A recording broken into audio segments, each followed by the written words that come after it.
Okay, awesome.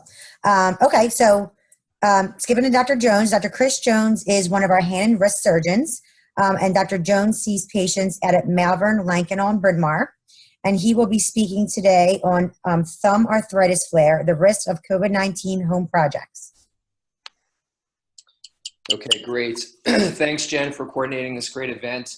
Also, thanks to Max and Alan, great talks. I learn a lot every time I hear your talks, and it's pretty amazing the advancements in joint replacement for hip and knee. It's going to be great by the time I need one. So anyway, my talk is on thumb arthritis and flares that you get from doing home projects related to COVID-19. So all of us have practiced medicine differently over the past 2 months. We've been doing a lot of telemedicine visits with patients. And one common theme of patients who have been calling in is that they're overusing their hands doing home improvement projects. They've got a lot of pain at the base of the thumb. So I thought it'd be helpful to just review the diagnosis and then just talk about what you can do at home for those people who can't make it to the office, who are debilitated or possibly respecting COVID restrictions and aren't coming to the office. I just wanted to give you some helpful pointers for home care. All right, so as an overview, I wanted to go over what is basal joint arthritis. And this is just a brief 15-minute talk, so I'm going to try and keep this very brief and high level here. And then how do I know I have it? How can you make the diagnosis at home? We'll go over some common signs and symptoms.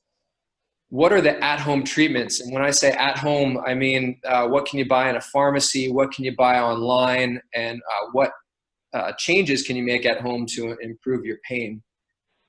When should I come to the office for evaluation? So that's an important question. And then lastly, if these other treatments are not working, what else can be done to relieve the pain? And we'll just briefly touch on that. So first, let's define what the thumb basal joint is. The basal joint is at the base of the thumb. It's appropriately named. I'm using my pointer, so I'm hoping everyone can see this. Any joint in the body is composed of two bones, and the joint is where they meet. So the basal joint of the thumb is composed of this metacarpal bone here, and then your trapezium bone, which is one of the carpal bones. And where they meet at the base of the thumb is the basal joint. This is also known as the first carpometacarpal joint, or the CMC joint. So I might use these terms interchangeably throughout the presentation, so try not to get confused. The thumb CMC joint is the most important joint in the hand. It allows us to oppose to the fingers. So you can touch your thumb to your fingers, and not all animals can do this. This is what separates us from a lot of other species. This gives us great control and strength in the hand, which is important for everyday function. You can see here the blow up of the thumb CMC joint over here, the metacarpal and the trapezium. This is the joint space. And this joint itself has a complicated name. It's called a biconcave reciprocating saddle joint. And simply what this is two saddle surfaces that interlock or set upon each other. And this is sort of a loose joint. This is unlike a hip joint, which is a ball and socket, which is very rigid. This joint is loose and has a lot of motion to it. So because of this looseness, the joint relies on a lot of stout ligaments surrounding it to provide support. The benefit of this arrangement is that the thumb can have motion in multiple different planes. So this allows you to position your thumb in space a variety of different ways, which is required to use your thumb for all of the various activities that we do. And here, this is a gate at the University of Pennsylvania. And I always like to include this in my talks because I think it really beautifully demonstrates the various forms and function of the hand. So the mobility and dexterity of this opposable thumb I was just talking about, in concert with the wrist and the fingers, gives us the unique ability to grip and manipulate objects of various shapes and sizes. As shown here, you can see gripping a hammer, gripping a tool or a pencil or a pen. So this arrangement allows highly coordinated movements required of an athlete or an artist, but also the gross power and stability you need to swing a hammer, and the precision and fine motor control to button buttons, for example. So the hand is a pretty amazing tool, and the thumb is a big part of it. But with any tool, there are some limits, and with overuse and with injury, you can break down the joints. And for the thumb specifically, since I mentioned it has minimal inherent stability, it's loose. And if you combine this looseness with the amount of force that's seen across this joint, it's pretty significant. The pinch force, which you see on the right side here, in most people is around 10 to 20 pounds. And you amplify this 13 times, and that's the force seen at the joint. So the joint can see up to 260 pounds. So joint laxity and a lot of force over time can stretch the ligaments of that joint. And this ligament stretching leads to abnormal joint mechanics and then cartilage breakdown. And we call this process osteoarthritis. It's common in multiple joints throughout the body. And here's an osteoarthritic thumb x-ray. And I want you to compare this to a normal x-ray on the right. And we'll draw a few comparisons with these arrows here. So the first thing we see on the left x-ray is that there's thumb subluxation out of the saddle. Simply means those ligaments have stretched and the first metacarpal bone has come out of joint. And that's pretty obvious if you look at the two pictures. We see sclerosis, which is hardened bone, which is a reaction to arthritis. Cysts in the bone, again, reaction to inflammation in the joint. And loss of joint space. We say loss of joint space commonly in orthopedics. And what this means is, if I show you the pointer here, there's a joint space between these two bones and these two bones. That space, which is an open space on an x-ray, is not really an open space. It's cartilage. We just don't see it on the x-ray. So if we say there's loss of joint space, what that means is that you've lost your cartilage between the two bones. We see that the first metacarpal is adducted, which basically means the thumb is contracted towards the palm. It's stuck towards the palm. And as a reaction to that, the next joint up hyperextends. It comes out of the palm so that you can grip and grab things appropriately. So how do I know if I have thumb basal joint arthritis? Well, firstly, I'll tell you it's a very common problem. If we look at women over 50, about a third of women have x-ray changes of osteoarthritis. Now, not all of those women are symptomatic, but their x-rays do show that there's breakdown of the joint. Also, if you look at the female to male ratio, it's much more common in women at about a 10-to-1 ratio. It's potentially due to hormones or ligament laxity, as women's joints are usually more loose than men's. And osteoarthritis we usually think of as a wear and tear sort of problem, but there's also potentially a genetic component to it. There's this very compelling study where there's a post-mortem analysis. They looked at cadavers of white folk versus Japanese, and they found 50% of white patients had severe thumb CMC osteoarthritis, where 8% of Japanese did. I think this is a big enough difference that you can't explain just by lifestyle or diet differences. So there's likely some genetic component. We just don't know what it is yet. So patients with CMC arthritis complain of a lot of pain at the base of their thumb. You can see where this patient is pushing at the base of their thumb. That's usually the hot spot. It can wrap around to the other side, the back side of the wrist as well. Looking at the x-ray and the pictogram to the right, severely arthritic thumbs have a lot of osteophytes or bone spurs. So you can imagine that that joint motion is not smooth. And so occasionally patients with arthritis get a catching, stabbing sensation at the base of their thumb. And that's related to those osteophytes catching. Some patients state that their thumb is always swollen. And if you look at this thumb, it does look a little swollen, but if you look a little closer, it's actually deformed, and it shows that zigzag deformity that I showed in that other x-ray here. We see the first metacarpal bone is adducted. It's contracted into the palm, and then the next joint is hyperextended so that you can get the thumb out of the palm. This is a pretty severe example of this. You might have a very mild variation of this where you just see a hump down here at the base of the thumb. We call this a shoulder deformity. Patients with arthritis feel that they're weak. They're unable to open up a jar. And it's maybe not that the muscles are weak, but that it's very painful. So your body's not really letting you generate as much force due to the pain. Similarly, it's difficult to pinch. So, common activity people do is, pull up their pants after going to the bathroom. If you're wearing a tight pair of jeans, you have to pinch pretty hard. And if you have an arthritic thumb, it's incredibly painful. So if we made the diagnosis that you have thumb basal joint arthritis, what are the things that we can do at home, since some of us are stuck at home, to ameliorate our symptoms. Well, anyone who's had an arthritic joint is probably familiar with the treatment ladder, which is essentially the concept that we start with the least invasive treatment. And if that's not working, then we escalate to more invasive or advanced treatments. I'll go over a lot of these in detail, but the first thing we do would be activity modification. See if you can change what you're doing. Heat and ice tend to be effective. Anti-inflammatory foods have a role for some folks. Topical medicines can work, as well as NSAIDs. These are non-steroidal anti-inflammatories like Aleve or Advil, maybe even steroids. And then splints and wraps are helpful as well. So let's dive in deeper into some of these. So activity modification, whenever I hear this term, I always think of the familiar joke of the person who walks into the doctor's office, says, "Hey doctor, it hurts when I do this." And the doctor says, "Oh, don't do that." And so that's simply what activity modification is. But to elaborate, for the thumb basal joint, the things that really exacerbate the pain are forceful, prolonged, or repetitive pinching and grasping. And really that's what you do with your hand all day, but you might be able to identify a few things that you do that are excessive. And so specific to what we're doing at home right now with the quarantine precautions, a lot of people are doing gardening and weeding.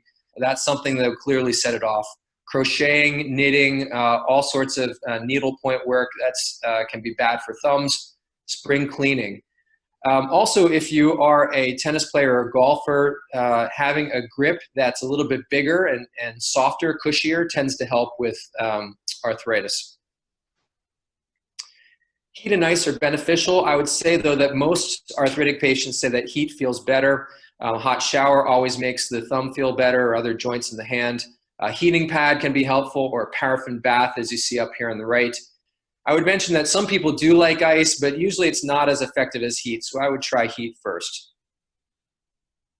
There are a number of over-the-counter anti-inflammatories and pain relievers. And in fact, I've listed just a few here. I think every day in the office I have a patient who's telling me of a remedy that they think works for them. And just about 2 hours ago, I had a patient in the office saying that he liked, hemp oil. So he's tried hemp oil and he thinks it takes the edge off of his arthritis. So that's just another one to add to the list. So if we talk about foods here, there are a few foods that have shown to have anti-inflammatory properties. They're turmeric, omega-3 fatty acids, which are in fish oils, and then glucosamine and chondroitin is a supplement that really doesn't have any evidence that it helps with joint pain. But some people do anecdotally think that it's helpful, and I don't think it can hurt. So I'll just throw that in there as something you might want to try. There are topicals such as Aspercreme or Voltaren gel. These are topical NSAIDs. There are other topicals that have menthol or lidocaine in them that try and just distract the body from the pain that you're having in the joint. And then a few others like arnica gel and CBD cream that have different ingredients that some patients do find to be helpful. And the standby really for chronic arthritis are these NSAID medicines, ibuprofen and naproxen, and you can see their brand names listed next to them. And some folks think that Tylenol is helpful. A lot of people are on blood thinners and they can't take NSAIDs, so Tylenol is probably the second best treatment. There are over-the-counter doses for all of these medicines, and keep in mind that the prescription dose is usually about twice of the over-the-counter dose.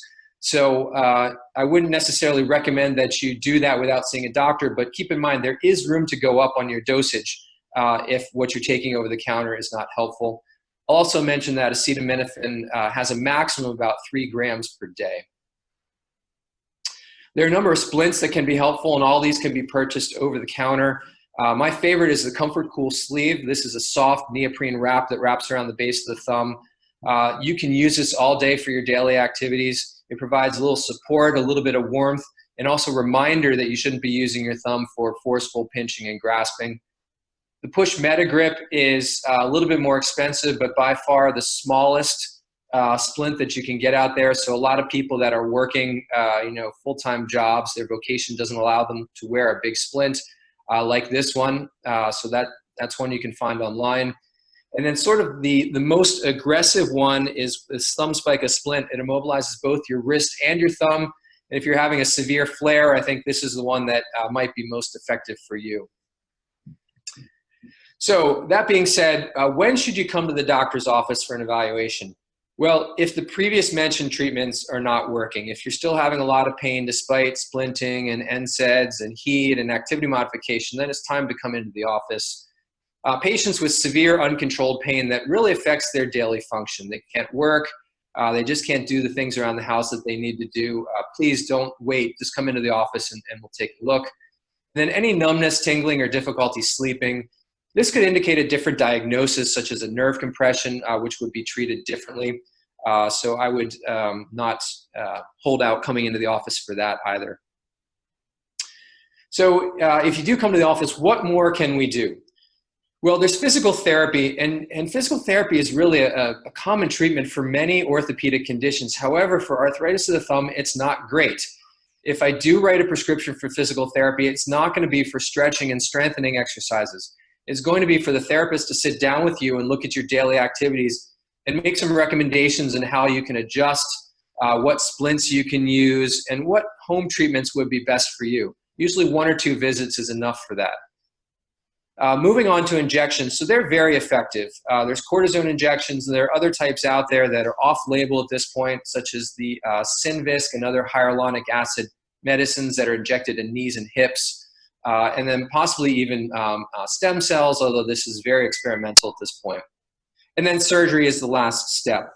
So looking at cortisone injections, cortisone is very potent anti-inflammatory, and as an injection is delivered right at the spot it needs to be. These are usually very effective, but almost always temporary pain relief. I can never really judge how much relief you're going to get. I would say on average about 3 to 6 months, but some people a few weeks and some people a few years. But it's always worth a shot, literally, because I think it can buy you time if you can manage with a cortisone injection. Keep in mind that repeat injections can damage the soft tissues, the skin, the tendon. It also damage the joint, but the joint's damaged already, so we don't care as much about that. And then repeat injections tend to have diminishing returns. So patients who get them, twice a year tend to notice that their arthritis is getting worse, and usually the injection is less and less effective. And if that's the case, we move on to surgery. Pellegrini noted in 1992 that the basal joint of the thumb is the most frequent site in upper extremity surgery for osteoarthritis. Second common, most common being the shoulder. And of course, in the lower extremity, hip and knee, as Dr. Courtney had mentioned, are very common. So surgery for the base of the thumb, there are many different procedures described. Not one has been shown to be superior to the other. So each doctor has their preferred treatment that they're good at. And I wouldn't say that one would be better than the other. They do have in common the fact that they remove the trapezium bone. And you can see where this red circle is. There is a missing bone. So the arthritic bone has been taken out. And then there are adjunct procedures based on which type of surgery you're doing, where you can maybe stabilize the base of the thumb to the next metacarpal over, or possibly place something in the space where you've taken the bone out. The recovery time for basal joint surgery is about 3 months, and sometimes more in folks until you gain some strength back. It's reliable at relieving pain. There's about 80 to 90% excellent outcomes as far as pain relief. And you do gain some strength back, although keep in mind, overall, there's a strength loss of about 25% compared to a normal thumb. But we know you're not going to get your normal thumb back, so a 17% gain is actually pretty good. And it might seem surprising that you can remove a bone in the thumb and have normal function of the thumb, but just like you can remove an appendix and your colon can work well, you can remove this bone, and patients have good range of motion and near normal hand function. So thank you. That's the end of my presentation, and I'll answer your questions as they come up on the chat room. And by the way, this is one of my patients here.